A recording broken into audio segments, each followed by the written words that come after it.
even though I took care of Mom for 6 years with everything I had. My husband, choking up, said those words during his speech as the chief mourner at his mother's funeral. What? Who is he kidding? I watched him with a blank expression as he stood at the microphone, pressing a handkerchief to his eyes to hide the tears that weren't even there. I reached into my pocket and felt for the item I'd hidden there. It's almost time, isn't it? The mask of the poor son who lost his mother after years of caring for her would soon come off. It was 6 years ago when my husband suddenly announced that we would be living with his mother. Mom collapsed. She must feel anxious being alone, so we'll take care of her at home. My life of caring for my mother-in-law started with those words.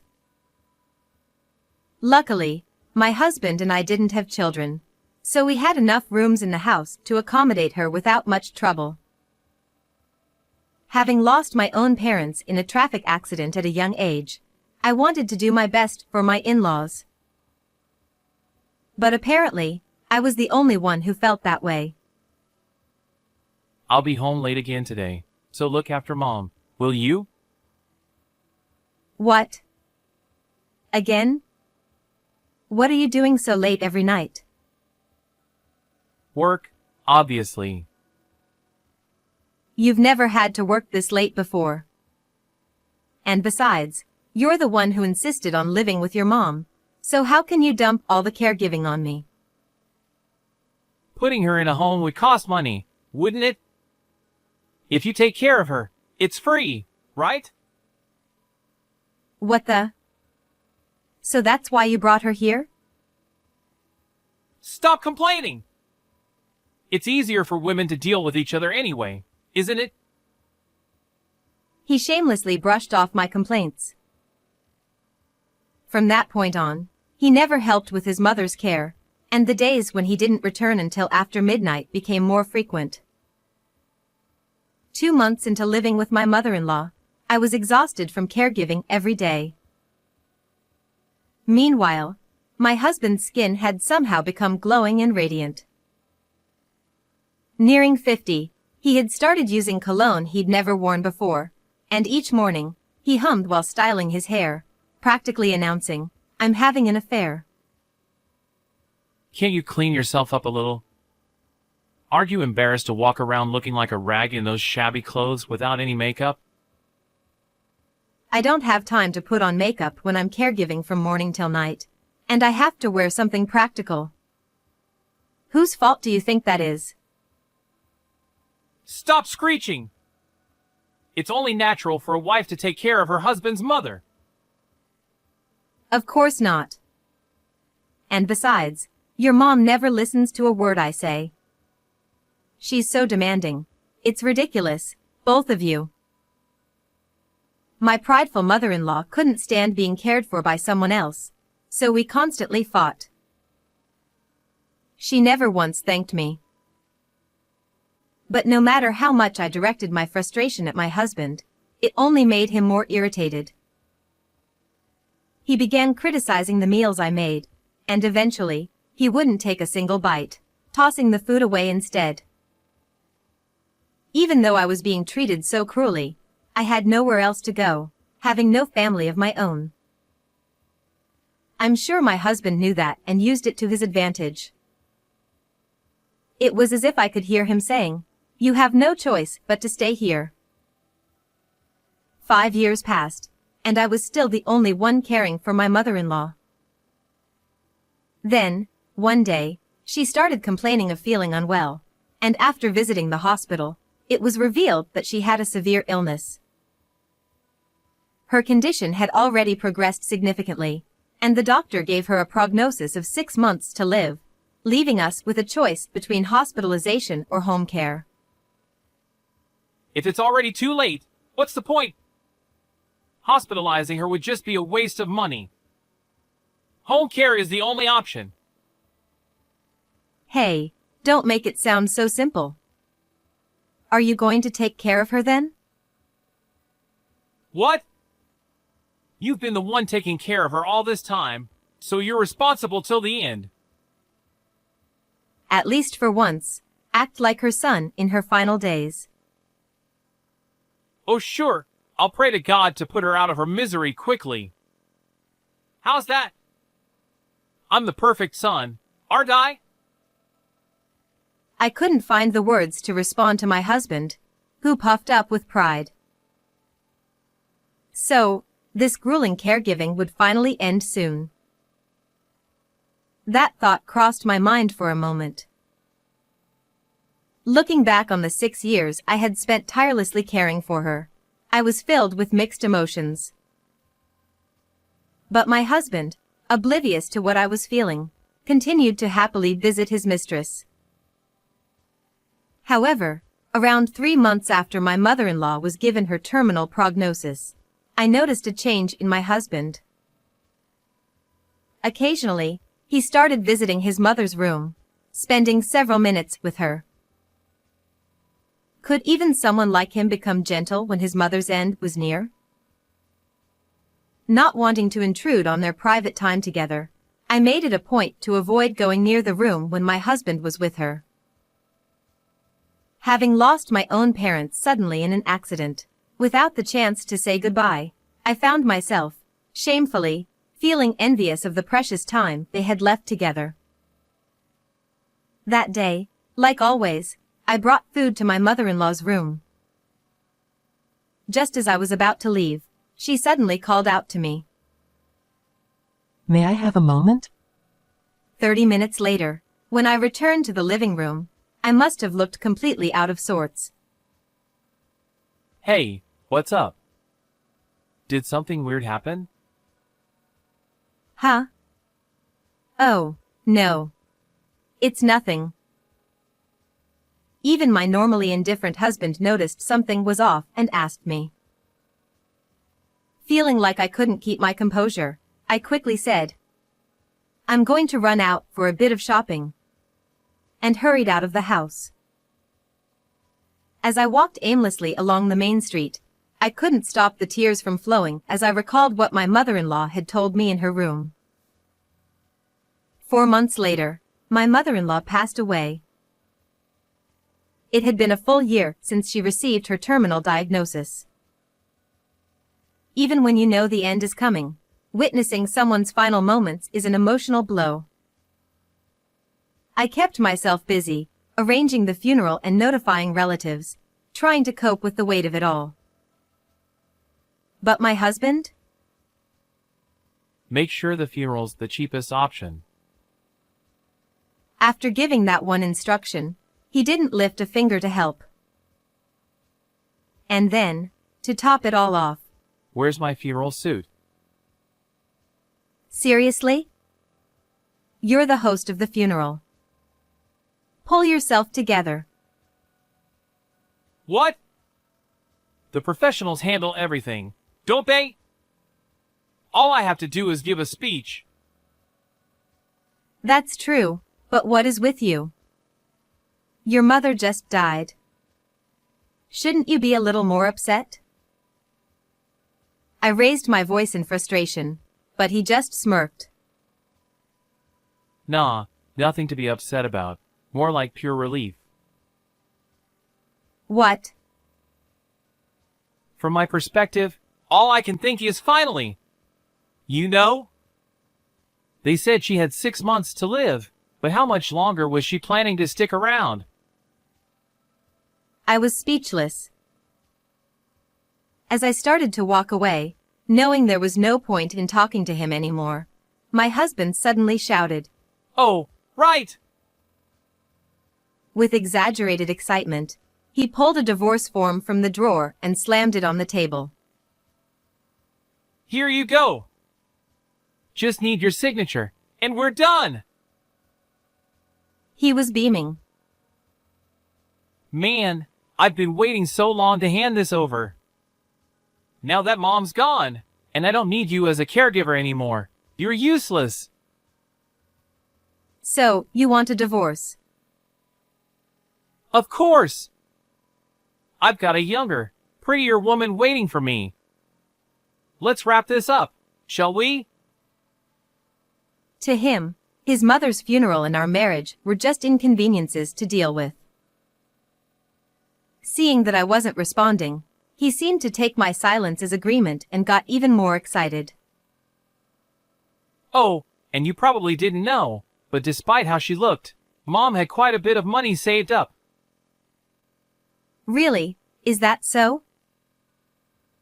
Yeah, and I, as her only son, inherit all of it. As for you, you get nothing. You and Mom never got along, right? She wouldn't be able to rest in peace if you got any of her money. Let's talk about the divorce after the funeral. That's all I could manage to say in response to his self-satisfied monologue. Well, I've handed over the papers, so that's that. With that, he left the room.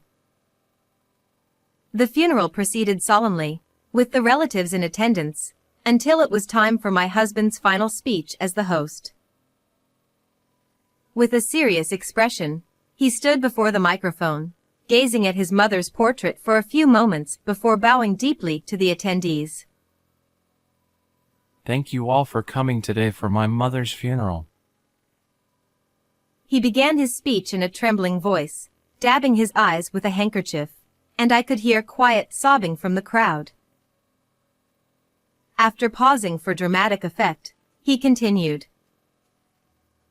Everyone knew about his mother's illness, so my husband made sure to talk about the struggle of her long battle with the disease.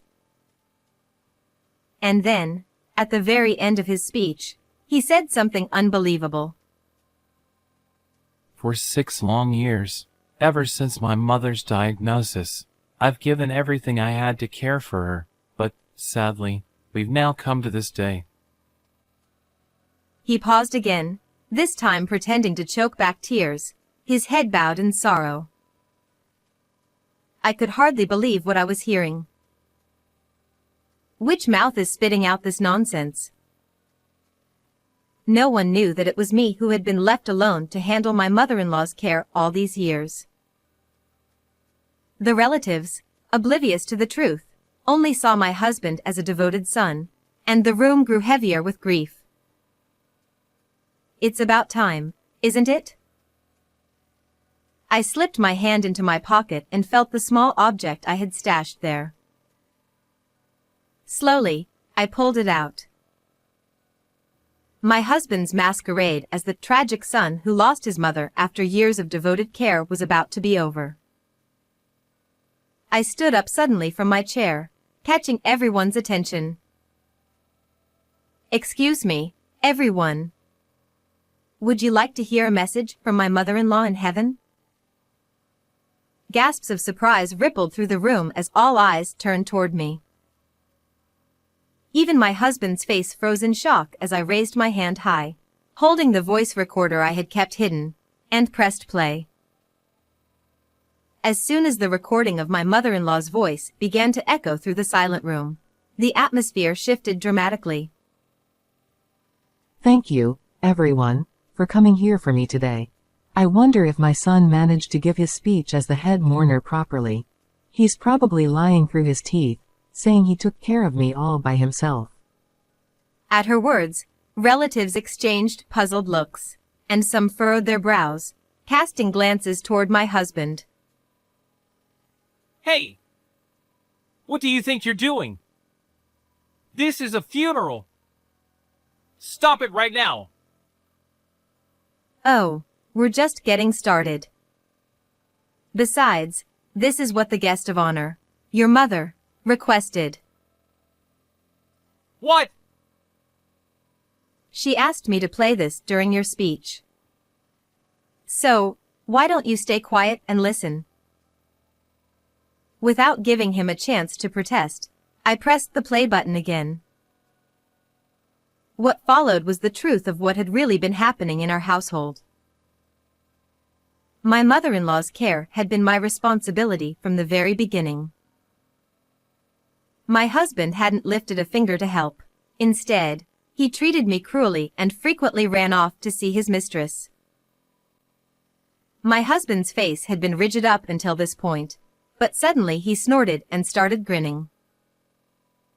With exaggerated gestures, he spread his arms wide, addressing the relatives. Come on, folks! Surely you don't believe the ramblings of an old woman, do you? The truth is, over the last couple of months, my mother started saying all sorts of strange, nonsensical things. How dare you say such a thing? You too!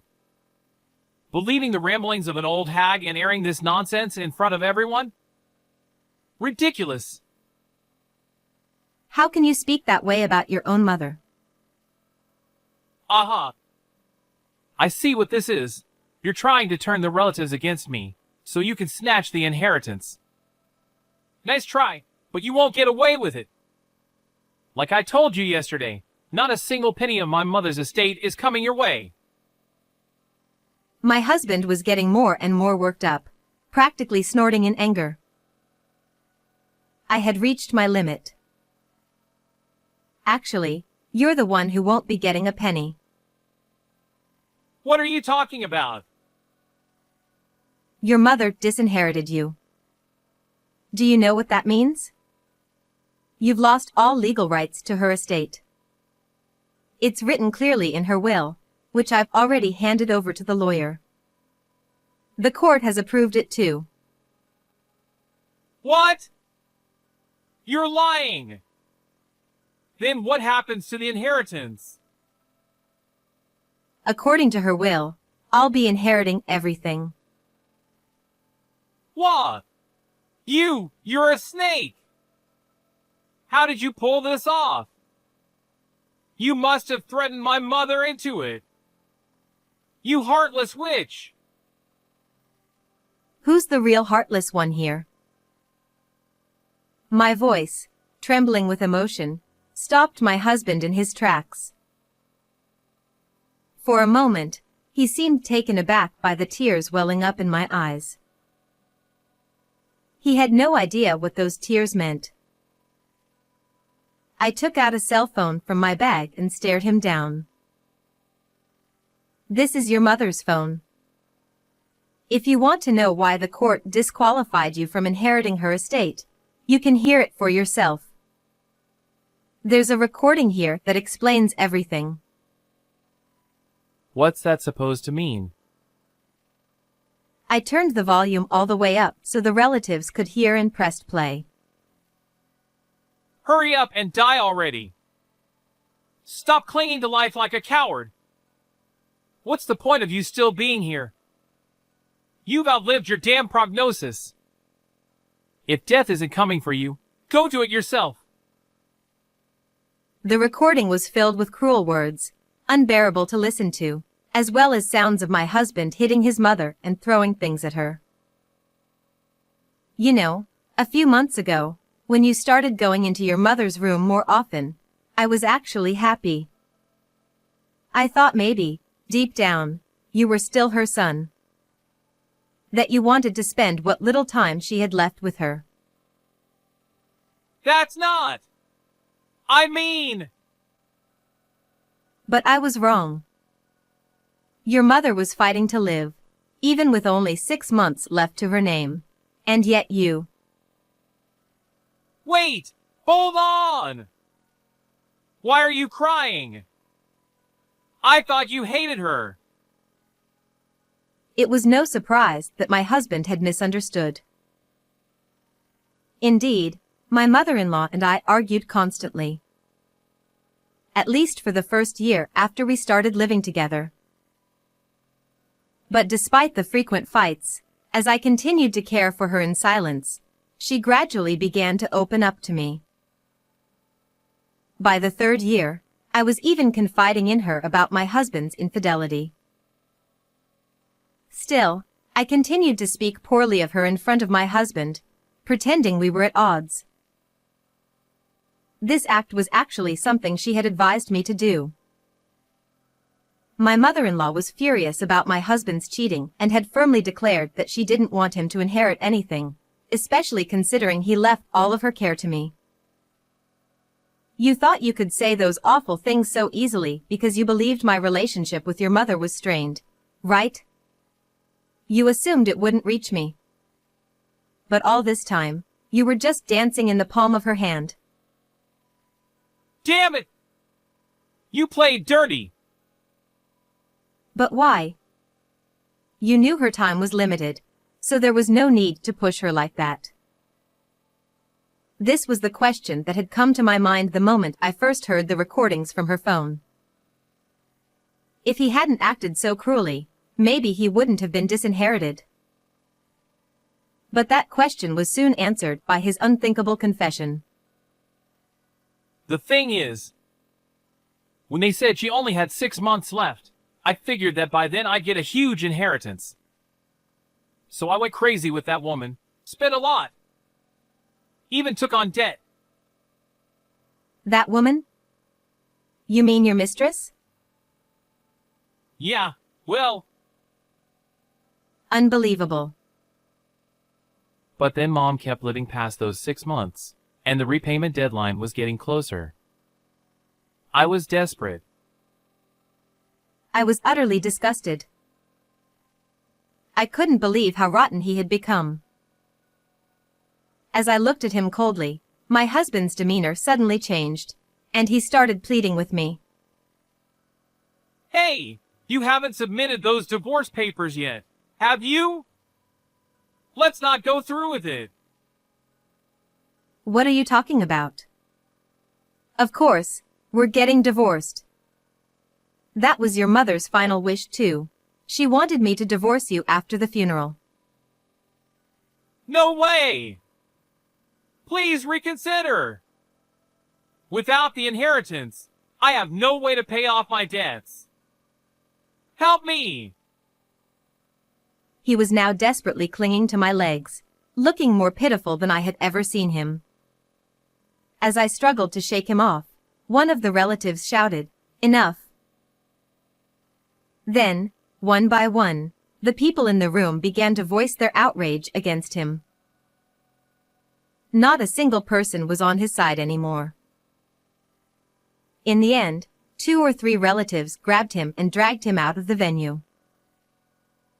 1 month after my mother-in-law's funeral, I finalized the inheritance process and divorced my husband. I demanded $20,000 in compensation from both him and his mistress. It turned out the woman was a coworker of his, and once their affair became known within the company, they both felt too uncomfortable to stay and ended up quitting. Thanks to the scandal, my husband was also cut off by all his relatives, leaving him with nowhere to turn. Now, he and his mistress, who has been abandoned by her family as well, live together. From what I hear, they work tirelessly from morning till night to pay off the debt from their wild spending and to cover the compensation they owe me. As for me, I used part of the inheritance to build a grand tomb for my mother-in-law. On the monthly anniversary of her passing, I bring her favorite flowers and update her on my life, which has become a small joy for me. Mom, one day, I'd like to be laid to rest in this tomb with you. Is that all right? I couldn't help but smile, imagining her familiar, slightly troubled expression as she says, "I suppose I have no choice." How did you like today's story? Don't forget to subscribe to the channel. I'll see you in the next video.